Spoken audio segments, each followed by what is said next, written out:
하나님의 말씀은 우리 에베소서 5장 21절에서부터 25절의 말씀입니다. 에베소서 5장 21절에서부터 25절의 말씀을 우리 다 같이 합독하시겠습니다. 그리스도를 경외함으로 피차 복종하라. 아내들이여 자기 남편에게 복종하기를 주께 하듯 하라. 이는 남편이 아내의 머리됨이 그리스도께서 교회의 머리됨과 같으니 그가 친히 몸의 구주시니라. 그러나 교회가 그리스도에게 하듯 아내들도 범사에 그 남편에게 복종할지니라. 남편들아, 아내 사랑하기를 그리스도께서 교회를 사랑하시고 위하여 자신을 주심같이 하라. 아멘. 5월달을 맞이하면 우리는 가정의 달이라고 말합니다. 물론 많은 가족 관련된 행사가 있기 때문에 그렇게 불리기도 하지만 그 가정의 달을 맞이할 때마다 우리는 모두 가정에 대한 묵상을 하게 될 것입니다. 그래서 저 또한 5월을 맞이하여 가정의 달을 맞이하여 한번 이 행복한 가정을 이루기 위해서는 무엇이 필요하며 또한 성경에서 무엇을 가르쳐 주는지 여러분과 함께 나누기를 원합니다. 여러분, 가정의 시작은 다름 아니라 바로 한 남자와 한 여자 만남, 남편과 아내의 관계로부터 가정이 시작되는 것입니다. 하나님께서는 이 땅 가운데 조직을 단 2가지만 만드셨습니다. 이 땅에는 다양한 조직이 있을지라도 하나님께서 성경에서 우리에게 가르쳐주신 조직은 딱 2가지인데 그 첫 번째는 바로 가정이고 두 번째는 바로 교회입니다. 그 첫 번째 하나님의 조직, 그 가정은 우리가 잘 아는 것처럼 바로 창세기에서부터 시작된 것입니다. 하나님께서는 아담을 창조하셨습니다. 모든 것을 하나님께서 이미 말씀으로 창조하셨지만 그 모든 완성의 창조의 완성품으로는 바로 사람을 지으셨고, 그리고 아담이 홀로 있는 것이 보기에 좋지 않아 그 아담으로부터 비롯하여 하와를 하나님께서는 그에게 보여주셨습니다. 그리하여 한 남자와 한 여자가 그리하여 가정을 이루게 되었고, 하나님께서는 그것을 심히 보기 좋다라고 표현하셨으며 하나님께서는 그들에게 복을 주셨다라고 성경에는 기록하고 있습니다. 그만큼 하나님은 가정을 축복하셨고 귀하게 여기셨고 우리에게 중요하다는 것을 보여주신 것입니다.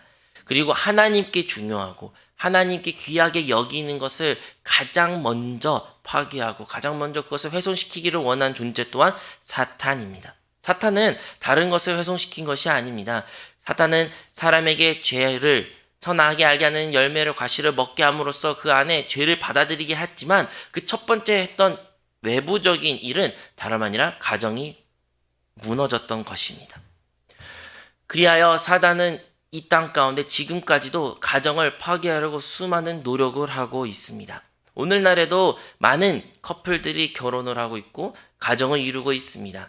그리고 오늘 땅에도 많은 부부들이 있죠. 하지만 그 많은 부부가 있을지라도 과연 나의 부부 관계는, 나의 가정은 행복합니다. 나의 가정은 너무 좋습니다. 내가 집에 돌아갈 때마다 행복을 느끼고 평안을 느끼고 쉼을 느낍니다. 라고 고백하는 사람은 과연 몇이나 될까요? 우리 모두는 행복하고 싶어서 결혼합니다. 우리는 결혼하면 행복할 거라고 믿습니다. 왜냐하면 제가 어린 아이들의 동화를 읽어보면 항상 엔딩이 어떻게 끝납니까? 뭐 공주든 아니면 왕자든 그들이 결국에는 결혼을 하여 행복하게 오래오래 살았답니다. 행복하게 오래오래 살았답니다. 우리는 결혼을 하면 행복하고 오래오래 살 거라고 생각을 합니다. 하지만 드라마나 영화에서는 그렇게 쉽게 표현할 수 있을지 모르나 현실은 어떻습니까? 결혼은 또 다른 고난의 시작이라는 것을 그 누구보다 우리는 잘 알고 있습니다. 왜 그럴까요?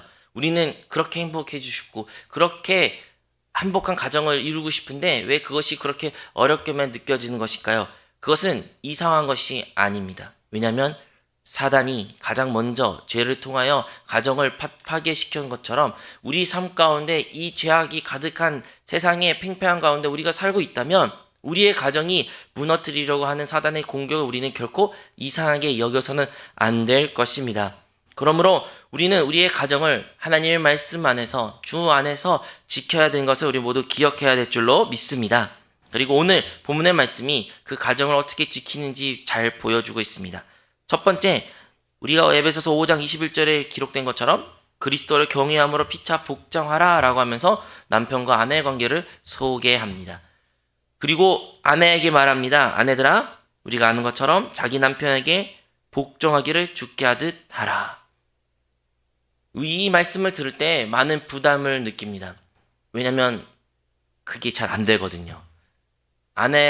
모든 아내들의 마음은 동일할 것입니다. 어떻게 자기 남편을 복종할 수 있을까? 그것도 주님께 복종하듯이 어떻게 내가 복종할 수 있을까? 우리는 반문이 나온 것이 결코 이상한 것이 아닙니다. 존경할 것이 없는데 그렇게 실수와 문제와 정말 원수 같은 존재인데 어떻게 내가 그 사람을 복종할 수 있겠는가? 내가 선택하고 조금만 생각만 하면, 조금만 앞을 내다보면 더 좋은 선택이 있고 결정이 있는데 어떻게 그렇게 어린아와 같이 철이 안 든 그 남편의 선택을 내가 어떻게 복종할 수 있을까라고 우리는 생각하게 됩니다.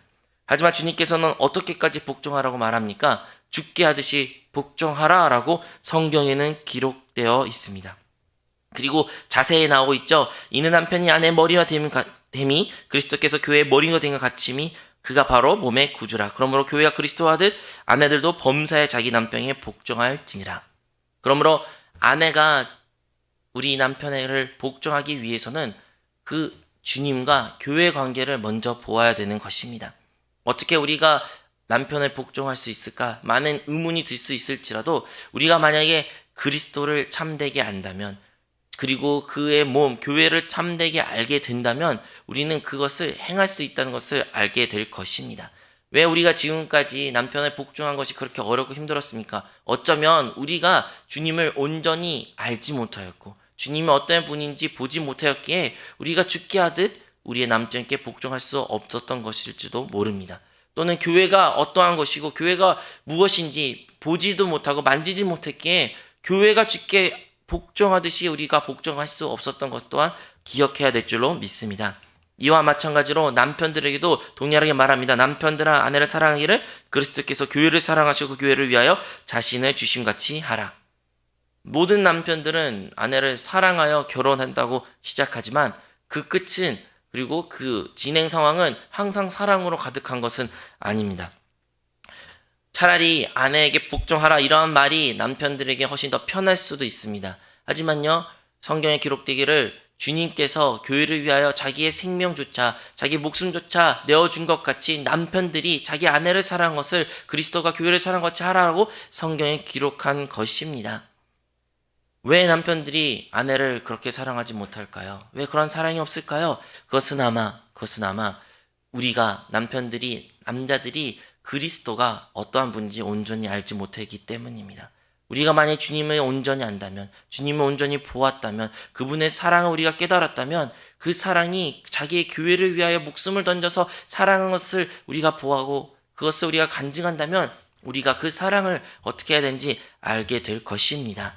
그리하여 남편이든 아내이든 우리가 첫 번째로 회복해야 되는 것은 바로 다름 아니라 주님이 어떠한 분이시고 그리고 교회가 어떠한 것인지 우리는 반드시 깨달아야 되는 것입니다.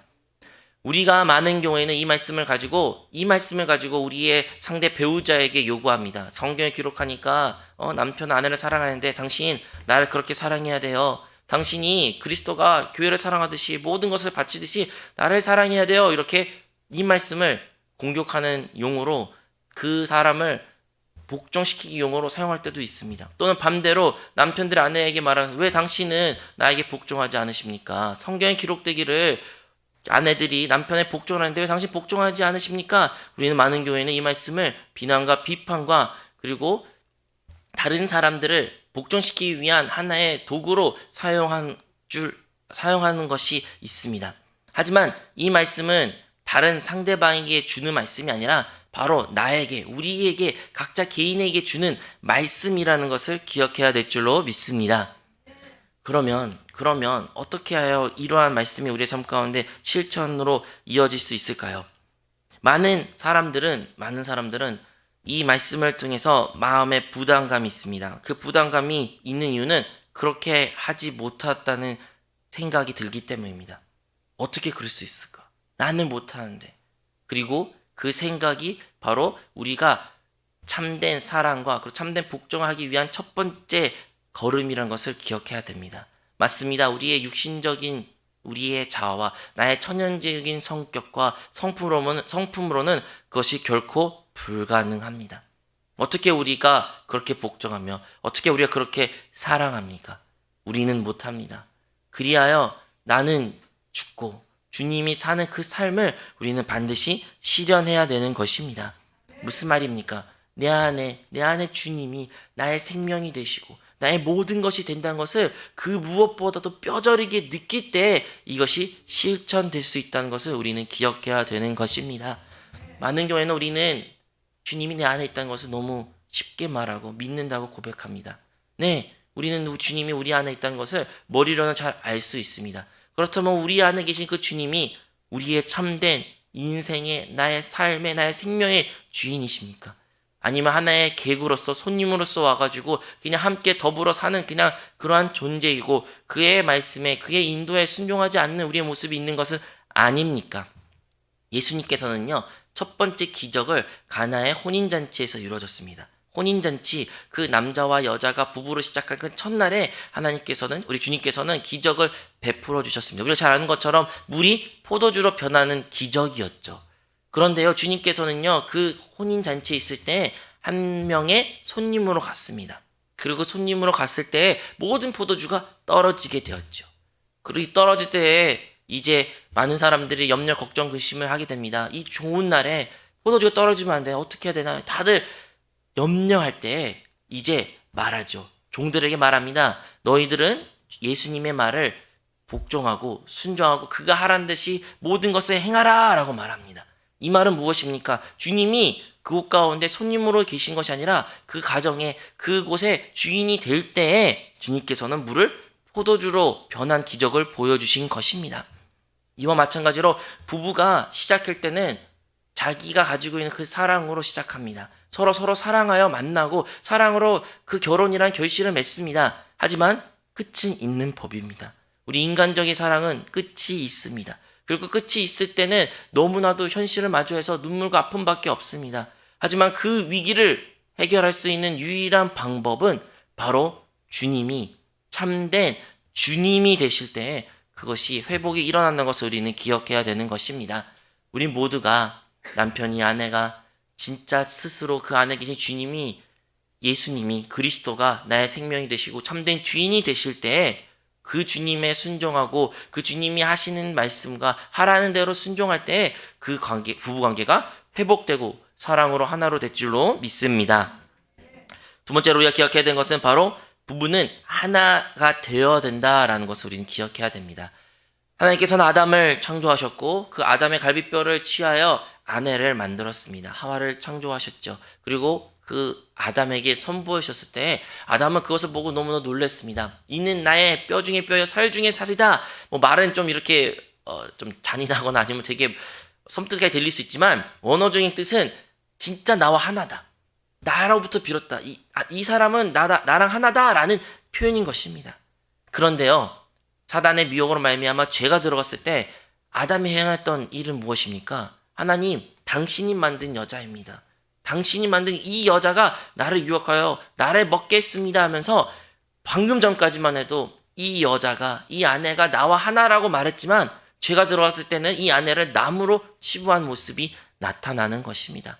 부부관계에 많은 힘듦과 어려움이, 그리고 가정 가운데 어려움이 어디서부터 비롯되는 것입니까? 바로 하나가 깨졌을 때 당신과 나 서로 대상화를 시키고 서로에게 정죄와 비난과 시기와 질투와 가르치고 고치려는 그러한 모습이 나타났을 때 그 부부에서, 그 가정 가운데는 평화가 사라지고 다툼과 슬픔과 눈물밖에 남지 않다는 것을 우리는 기억해야 되는 것입니다.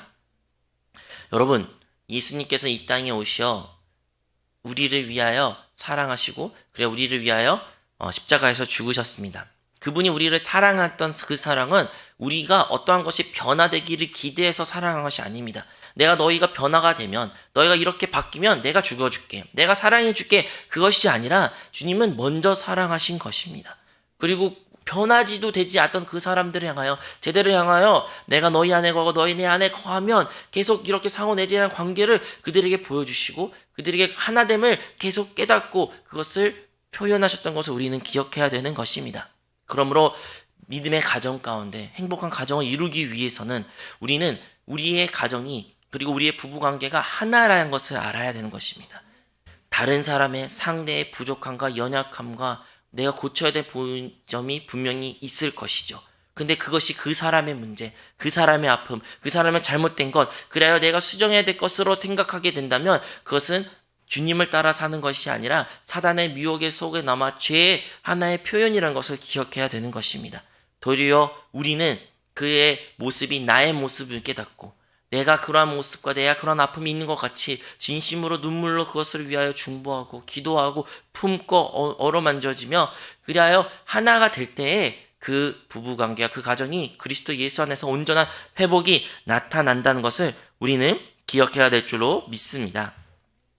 이런 말이 있습니다. 부부가 만났을 때, 남편과 아내가 만났을 때 서로를 바라보고 서로를 사랑하고 서로를 더 알기 위하여 힘쓰면 힘쓸수록 더 그것이 가까워지지 않고 그 격차가 더 깊어지고 그 상처의 골이 더 깊다라는 표현이 있습니다. 그리고 어쩌면 그것은 맞는 말입니다. 왜 그럴까요? 왜냐하면 우리는 그 사람의 대상을 너무나 표면적인 모습만 압니다. 사람은 스스로도 자기 마음을 모른다는데 자기 마음도 모르는 그 사람을 다른 사람을 사랑했다면 그 사람을 알아가면 알을수록 얼마나 더 많은 아픔과 슬픔과 또는 실망과 좌절을 느낄 수밖에 없는 것은 다양한 모습일 수도 있습니다. 그런데요, 그 남편과 아내가 서로를 바라본 것이 아니라 하나의 표대를 향하여 서로 달려갈 때 그것이 바로 우리의 그리스도요, 주님이시여, 하나님의 나라요, 하나님의 영광이요, 교회를 바라보고 그것을 한 걸 한 걸 전진할 때 그의 둘의 관계는 갈수록 가까워진다라는 것을 우리는 기억해야 되는 것입니다. 서로를 바라보고 서로의 희망이 있고 서로를 사랑하는 점이 있어서 그들을 사랑하는 것이고 그들을 복종하는 것이 아니라 우리의 참된 주인이 되시고 우리의 참된 생명 되신 그리스도를 바라보고 주님을 바라보고 그 교회를 바라보고 그 나라를 꿈꾸고 나아갈 때 동역자로 살아갈 때 그 부부관계가 하나가 된다는 것을 우리는 기억해야 될 줄로 믿습니다. 여러분, 우리가 방금 전에 읽었던 에베소서 5장 21절부터 25절 말씀 그 전에는요 18절에 이런 말씀이 있습니다. 술 취하지 말라. 이는 방탕한 것이니 오직 성령으로 충만함을 받으라. 성령의 충만함을 받고 이후에 나온 말씀이 바로 오늘 우리가 읽었던 에베소서 5장 21절에서 이후의 말씀입니다. 여러분, 성령 충만하면 어떠한 모습이 나타납니까? 성령 충만하면 여러분이 생각하는 다양한 은사들이 있을 수도 있고 다른 모습이 나타날 수도 있습니다. 하지만 진정으로 성령 충만한 자들은 바로 오늘 우리가 나갔던 그 가정이 회복된다는 것을 우리는 기억해야 되는 것입니다. 여러분, 우리가 회복해야 될 것은요 가장 먼저 우리의 가정, 우리의 부부 관계입니다. 여러분, 부부가 아직 결혼하지 않은 청년일 수도 있고 또는 이미 많은 나이가 있어서 이미 너무나 관계가 골이 깊을 수도 있고 혹은 같이 이제 안 살 수 있는 그런 관계일 수도 있으나 중요한 것은 이 부부 관계가 그리고 이 가정의 회복을 우리가 온전한 그림을 보고 알고 그리고 그런 삶으로 살아갈 때에 참된 믿음의 가정인 이 교회 생활 동안 우리가 온전한 관계로 회복할 수 있다는 것입니다. 여러분, 우리가 만약 이 땅 가운데 이러한 부부관계와 그리고 이러한 가정 회복을 갖지 못하면 어떻게 우리 교회 생활에서 믿음의 형제 자매로 말하는 사람들과 함께하며 하나가 될 수 있겠습니까? 어떻게 해요? 교회된 우리가 그리스도와 하나가 되고 그리스도와 참된 신부가 되어 그 신랑으로 우리가 같이 살 수 있다는 말을 할 수 있겠습니까? 그러므로 이 말씀은 꼭 부부와 남편과 아내와 혹은 가정에 향한 말씀만 뿐만 아니라 모든 믿는 자들에게 그리고 모든 교회들에게 그리고 그리스도의 신부가 된 자들에게 주어진 말씀이라는 것을 우리는 기억해야 될 줄로 믿습니다. 결국 이 말씀을 읽으면서 그러니까 당신이 사랑하래, 그러니까 당신 보고 복종하래, 서로 향하여 말씀이 아니라 나를 향한 말씀.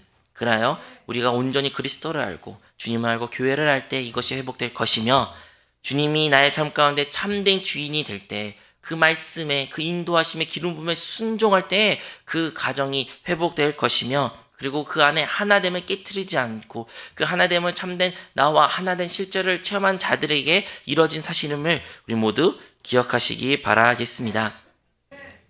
우리는 행복을 위하여 산다고 말합니다. 그러면 행복하기 위하여 살면 행복이 찾아옵니까? 많은 사람들은 결혼한 이유가, 가정을 꾸린 이유가 자기의 자식을, 자기의 부모님을 공경한 이유가 행복하기 위해서라고 생각합니다. 하지만요, 역설적이고요, 행복하기 위해서 그것을 행함할수록 우리는 결국 그 행복을 만지지 못합니다. 마치 신기루 같이 우리와 더 멀리 느껴지는 것을 체험하게 되는 것이죠. 반대로 우리가 주님을 따라 살고 성령을 충만하고 교회를 위하여, 주님을 위하여, 주님의 나라를 위하여, 의를 위하여 살아갈 때에 그 행복이 찾아온다라는 것을 기억하시기 바랍니다. 우리의 행복은 이미 주님으로 충만합니다. 우리의 목마름은 주님이 우리 안에 계실 때 이미 모든 것이 다 채워준 줄로 믿습니다. 그러므로 가정, 남편, 아내, 어떠한 것으로 인하여 나의 행복이 채워질 거야, 행복해질 거야. 아니요. 이미 그리스도 예수로 우리는 행복합니다. 행복합니다. 그리고 그 행복으로 우리는 우리의 가정생활과 교회생활을 행합니다. 그러면 오늘 이 기도의 시간에 다시 한번 주의 성령으로 충만하여 우리 안에 계신 그 주님을 만지고 또한 그 주님으로 인하여 우리가 행복을 체험할 때 우리의 가족이 회복되고 부부관계가 회복되는 그 첫 걸음이 될 줄로 믿습니다. 하나님 아버지, 5월달 가정의 달을 맞이하며 다시 한번 우리에게 주신 이 부부 관계를, 가정을 다시 한번 뒤돌아 보았습니다. 주님, 우리의 힘으로는 결코 할 수 없습니다. 우리의 천연적인 성품으로 우리 남편과 아내를 서로 사랑하고 복종하는 그런 관계를 이룰 수 없음을 고백합니다. 그러므로 다시 한번 내가 사는 것이 아니요 그리스도께서 사시는 역사가 나타나게 하여 주시옵소서. 아버지, 주님으로 만족합니다. 주님 한 분이면 충분합니다. 주님 한 분으로 나는 행복합니다. 그러한 고백을 할 수 있게 이 시간 주의 성령 우리를 충만하게 하여 주시고, 그래야 성령으로 충만할 때에 우리의 가정이 온전히 회복되어 하나님께 영광을 돌릴 수 있게 하여 주시옵소서. 이 모든 말씀 예수 그리스도 이름으로 기도합니다. 아멘. 하늘에 계신 우리 아버지여, 이름이 거룩히 여김을 받으시오며 나라가 임하시오며 뜻이 하늘에서 이루어진 것 같이 땅에서도 이루어지리라. 오늘 우리에게 이러한 양식을 주시옵고 우리가 우리에게 죄 지은 자를 사하여 준 것 같이 우리의 죄를 사하여 주시옵고 우리를 시험내에 들게 하지 마시옵고 다만 악에서 구하시옵소서. 나라와 권세와 영광이 아버지께 영원히 있사옵나이다. 아멘. 할렐루야. 주님께 영광을 돌립니다. 이 시간 우리